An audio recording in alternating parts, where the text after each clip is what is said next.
7월 12일 서밋타임입니다. 이사야서 62장 6절에서 12절 말씀 읽도록 하겠습니다. 예루살렘이여, 내가 너의 성벽 위에 파수꾼을 세우고 그들로 하여금 주야로 계속 잠잠하지 않게 하였느니라. 너희 여호와로 기억하시게 하는 자들아, 너희는 쉬지 말며 또 여호와께서 예루살렘을 세워 세상에서 찬송을 받게 하시기까지 그로 쉬지 못하시게 하라. 여호와께서 그 오른손 그 능력의 팔로 맹세하시되 내가 다시는 네 곡식을 네 원수들에게 양식으로 주지 아니하겠고 네가 수고하여 얻은 포도주를 이방인이 마시지 못하게 할 것인즉 오직 추수한 자가 그것을 먹고 나 여호와를 찬송할 것이요 거둔 자가 그것을 나의 성소뜰에서 마시리라 하셨느니라. 성문으로 나아가라 나아가라. 백성이 올 길을 닦으라. 큰 길을 수축하고 수축하라. 도를 제하라. 만민을 위하여 기치를 들라. 여호와께서 땅끝까지 선포하시되 너희는 딸 시온에게 이르라. 보라, 네 구원이 이르렀느니라. 보라, 상급이 그에게 있고 보응이 그 앞에 있느니라 하셨느니라. 사람들이 너를 일컬어 거룩한 백성이라 여호와께서 구속하신 자라 하겠고 너를 일컬어 찾은 바 된 자요 버림받지 아니한 성읍이라 하리라. 아멘. 오늘 렘넌트 리더의 미래 준비와 플랫폼입니다. 우리가 이를 보면 성경에 하나님은 렘넌트가 있는 곳에 이 축복을 가지고 간 것을 우리가 볼 수가 있습니다. 근데 이 이유는 플랫폼을 만들었기 때문입니다. 그러면 이 플랫폼이 언제 만들어졌을까요? 우리 렘넌트들을 보면은 전부 다 어릴 때 보통 이렇게 만들어진 것을 우리가 볼 수가 있습니다. 요셉 같은 경우는 창세기 37장 1절에서 11절에 이 플랫폼을 만드는 시간을 가졌습니다. 그때 이제 요셉에게 세계 복음화가 완전 그 안에 딱 들어와 버린 거죠. 그리고 그리고 모세 같은 경우에는 어릴 때 어머니로부터 실제 이 메시지를 듣는 그런 시간이 있었죠. 그리고 사무엘 같은 경우에는 어디에서요? 성전에서 거기에서 하나님의 음성을 어릴 때 듣습니다. 또 그리고 우리 다윗 같은 경우에는 어디에서 플랫폼이 만들어졌습니까? 목동으로 있을 때. 그때 이런 플랫폼이 다 만들어졌다는 겁니다. 다니엘도 마찬가지도 이 다니엘도 어찌 됐습니까? 포로로 가자마자 그 시간들을 다 만들었습니다. 그리고 우리가 볼 때 이제 이 엘리사 같은 경우에도 열왕기하 2장 9절에서 11절에 이제 이런 시간을 가진 것을 볼 수가 있습니다. 그럼 바울 같은 경우에는 언제 이런 시간이 있었습니까? 바울은 그죠? 사도행전 17장 1절 그리고 18장 4절 19장 8절 이런 데서 이를 보면은 해당에 있었던 그 시간에 이 그리스도에 대한 당위성이라든지 예배라든지 그리고 하나님 나라에 대해서 이런 시간들을 가진 것을 볼 수가 있습니다. 그래서 이 플랫폼이 그냥 만들어지는 것이 아닙니다. 그죠? 플랫폼을 만드는 자기만의 그런 시간들이 있어야 된다는 겁니다. 그러면 이 플랫폼을 만들어 놓으면은 사람들이 올 수밖에 없지 않습니까? 이 플랫폼에 대해서는 여러분 많은 예들을 많이 들었지 않습니까? 그죠? 학교 지어놓으면 학생들이 올 수밖에 없고, 우물을 파놓으면 그 물을 먹고 사는 사람은 올 수밖에 없는 것처럼 우리도 이 세계 복음화를 두고 하나님의 것을 말씀으로 이제 편집할 수 있어야 됩니다. 그래서 이 세계 복음화가 가지고 플랫폼을 만드는 렘넌트들은 거기에서 가는 곳마다 사람을 다 살리게 되는 역사가 일어났습니다. 그래서 하나님의 계획을 볼 수 있는 이제 뭘 합니까? 기도로 이제 설계를 하는 겁니다. 그리고 현장을 디자인하면서 이제 일을 하니까 이제 플랫폼이 되어지는 겁니다. 이제 이 말씀 가지고 기도하면서 현장 가면 어떻게 됩니까? 실제로 이제 플랫폼이 이제 만들어지게 되는 것입니다.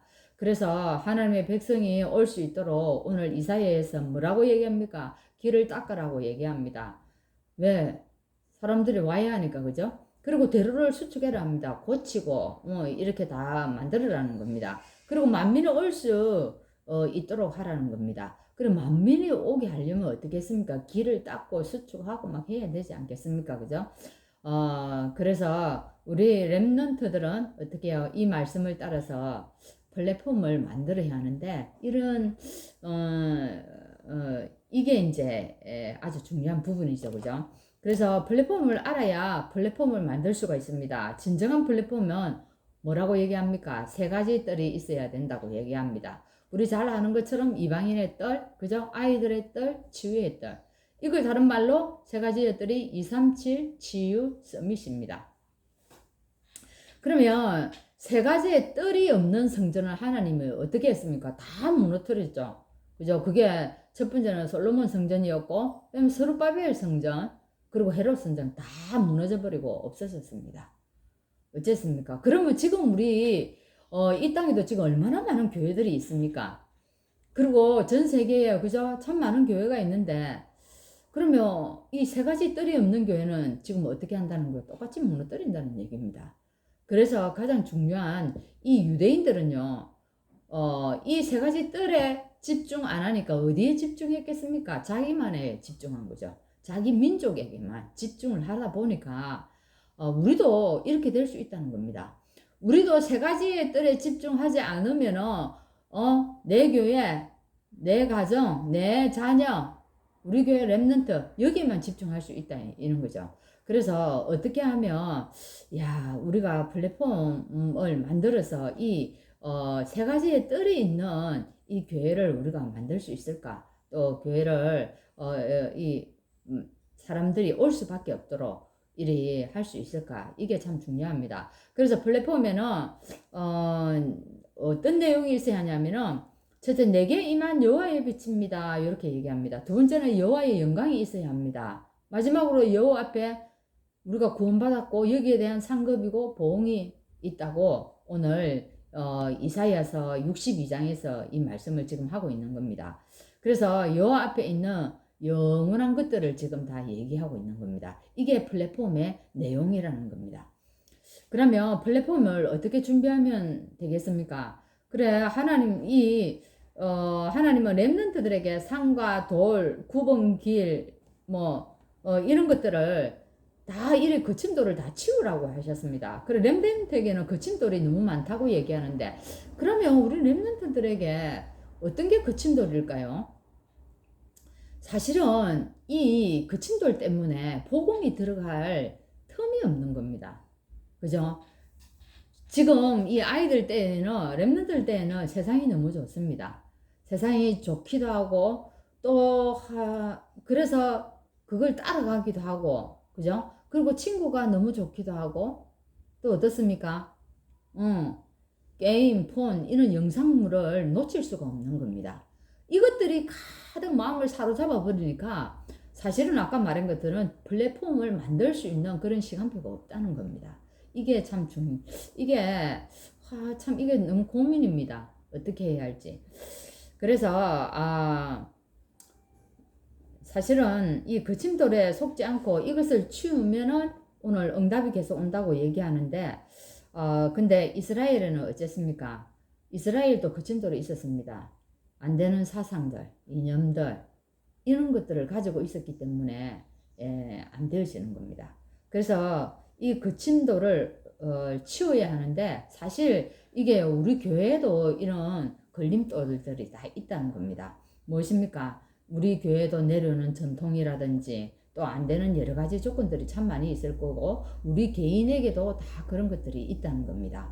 그래서 오늘 우리가 이 플랫폼을 만들기 위해서 이 거침돌을 제거하고, 그래서 어떻게 하면 이것을 만들 수 있을까 고민하면서 오늘 하루를 출발하는 그런 시간 되기를 바랍니다. 기도하겠습니다. 하나님 감사합니다. 오늘도 우리에게 플랫폼을 만들 수 있는 오늘 첫 시간 하나님께 예배하게 하시고 이 서밋 타임으로 하루를 출발하게 하여 주시니 감사합니다. 우리는 세상에 우리를 유혹하고 우리를 또한 복음 속에 있지 못하도록 방해하는 거침돌들이 참 많이 있습니다.